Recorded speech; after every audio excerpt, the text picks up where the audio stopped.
গীতায় আছে, ধর্ম আছে। আমার ধর্ম সম্পর্কে যদি আমি জানতেই না পারি, তাহলে অন্যের ধর্মের মানুষ যদি আমায় ভুল ভাল বোঝায়, আমি তো সেটাই বুঝব। ছেলে মেয়ের হাতে মোবাইল গীতা তুলে দিন, ভাগবত তুলে দিন, পাশাপাশি অন্যান্য গ্রন্থ বইপত্র তুলে দিন।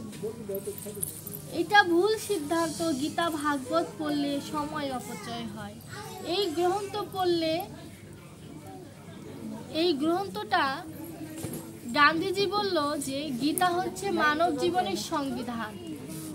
গীতা পড়লে কোনো সন্তান উচ্ছৃঙ্খল হতে পারে না, বাবা মায়ের সাথে খারাপ ব্যবহার করতে পারে না, কুপথে যেতে পারে না, এবং কোনো বিপদে পড়লে গীতা পাঠ করলে সেখান থেকে সহজে বের হওয়ার সুযোগ পায়। এই গীতা এতটাই মধুময় শাস্ত্র। এখানে রস নেই, কিন্তু যদি গভীরভাবে ঢোকা যায় রসের কোনো শেষ নেই। গীতাটা এতটাই পরিপূর্ণ শাস্ত্র একটা মানব জীবনের জন্য, যার কোনো তুলনা নেই। কাম কৃষ্ণ আরাধনে, লোভ সাধু সঙ্গ হরিকথায়, ক্রোধ ভক্ত হরিদর্শনে। কাম থাকতে হবে কিন্তু কৃষ্ণ আরাধনে, লোভ থাকতে হবে কিন্তু সাধু সঙ্গ ভক্ত সঙ্গ করার জন্য, ক্রোধ থাকতে হবে ভক্ত পরিদর্শনের জন্য। কিন্তু আমাদের ভিতরে সবই আছে, কিন্তু আমরা খাটাই না। কোটি কর্মনিষ্ঠ মধ্যে এক জ্ঞানী শ্রেষ্ঠ, কোটি জ্ঞানী মধ্যে হয় একজন মুক্ত, কোটি মুক্ত মধ্যে একজন দুর্লভ কৃষ্ণ ভক্ত। এত সহজ নয় কৃষ্ণ ভক্ত হওয়া। কোটি জ্ঞানীর মধ্যে একজন মুক্ত, কোটি মুক্তর মধ্যে একজন কৃষ্ণ ভক্ত।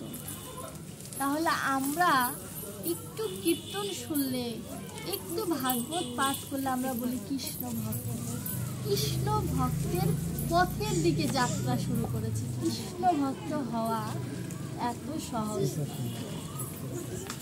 ভগবানকে পেয়েছিল শিশুর মতো মন নিয়ে প্রহ্লাদ মহারাজ, ধ্রুব, তরুণী তা হা রাম বলে যুদ্ধ করতে চলে গিয়েছিল রামের সাথে। তারা ছিল ভক্ত। শিশুর মতো মন নিয়ে ভগবানের আরাধনা করতে হয়। না ঘুচিলে মনের ময়লা, সত্য পথে যায় না চলা। মন পরিষ্কার করো আগে, অন্তর বাহির হোক খোলা। কবেই যত্ন হলে রত্ন পাবে, এড়াবে সংসারের জ্বালা। সংসারের জ্বালা তখনই দূর করা সম্ভব যখন তুমি নিজের মনের ময়লা বলতে অহংকারকে দূর করতে হবে। চৈতামৃতে বলল আমাদের দেহটা একটি আয়নার মতো, যত মার্জন করবে, যত পরিষ্কার করবে, তত পরিষ্কার ভাবে দর্শন করতে পারবে। কাকে দর্শন করতে পারবে? আমার ভিতরে যে আমি আছে তাকে দর্শন করতে পারবে। তাকে দর্শন করলে এই দেহের সার্থকতা। ওই যে নবম অধ্যায়ে বললো না, অরণ্যাশ্চিন্তয়ন্তমাং যেজনা পর্যুপাসতে তেষাং নিত্যাভিযুক্তানাং যুগক্ষেম বহম মহম। আমি ভক্তের সবকিছু প্রমাণ করে দিয়েছে না? নন্দরাজের পাদুকা মাথায় দিয়ে প্রমাণ করে দিয়েছে আমি ভক্তের বহন করেছি। নমস্তে বিষ্ণু, ভগবান ভক্তকে এতটাই ভালোবাসে, ভগবান তার থেকে ভক্তকে অনেক উঁচুতে জায়গা দিয়েছে। ভগবানকে ডাকতে হবে, শুধু ডাকলে হবে না, ডাকার মতো তাকে ডাকতে হবে। যে ডাকে তাকে পাওয়া যায়। যে ডাকে পেয়েছিল প্রহ্লাদ, যে ডাকে পেয়েছিল ধ্রুব। ভাই বলো, বন্ধু বলো, কেউ কারো নয়।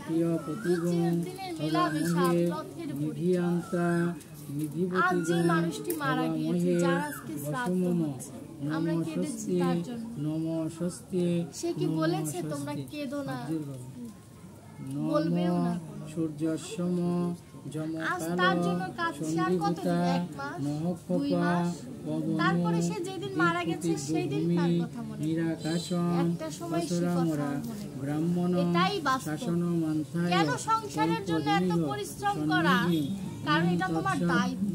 এটা যদি তোমার দায়িত্ব হয়ে থাকে, ভগবানকে ডাকা তোমার মূল কর্ম। কারণ ভগবান তোমাকে এই পৃথিবীতে থাকতে দিয়েছে, তুমি তার অধীনে কাজ করছো। নমস্তে বিষ্ণু নমস্তে সংসার কর্ম পালন করা যেরকম তোমার কর্তব্য, ভগবানের যে নির্দেশনা সেগুলো পালন করাও তোমার কর্তব্য। তুমি যদি সেগুলো পালন না করো, অখণ্ড তাহলে মঙ্গলাকারং তোমাকে ভগবান ব্যক্তং যেন চরাচরং ওই ভবপারে যে তৎপদং তোমায় দর্শিতং কাঁদতে যেন হবে, তস্मै ভগবান শ্রী মুক্তি গুরবে দাও, মুক্তি দাও, দেবে না। নমঃ। কেন দেবে? এতে তাকে তুমি গন্ধপুষ্পে কখনো দেখেছো? ওম গাং আজ গণেশায় তুমি নমঃ। তুলসীর মালা পড়তে গেলে এতে মানুষের কথা শোনো, গন্ধপুষ্পে এখনো বয়স ওম শ্রী হয়নি, বিষ্ণু নারায়ণায় নমঃ। বয়স হোক এতে তারপরে তুলসীর গন্ধপুষ্পে মালা পড়ো। আজ ওম গঙ্গায় এখন একটি নমঃ। সদ্য একটি আবার নবজাতক এতে শিশু গন্ধপুষ্পে জন্মগ্রহণ করার পরেই ওম মারা যায় না? গোস্বামী অনেক নমঃ। শিশু জন্মের পরপরই মারা যায়। জলের সাথে জল। সেই শিশুটি প্রশ্ন করলো, আমার কি দোষ ছিল? আমি কেবলই পৃথিবীতে আসলাম, একটা ফুল আমি তো ভগবানের নাম নেওয়ার সুযোগ পেলাম না। হে মানব জাতি, তোমরা যে বলছো সময় হলে তুমি কৃষ্ণ নাম করো, আমার তো একটু সময় হলো না, আমার গতি কি হবে? আমার দিকে তাকিয়ে দেখো, তুমি জানো না তোমার মৃত্যু কখন হবে। তাই আজকের কাজ আজকেই করো, কালকের জন্য ফেলে রেখো না।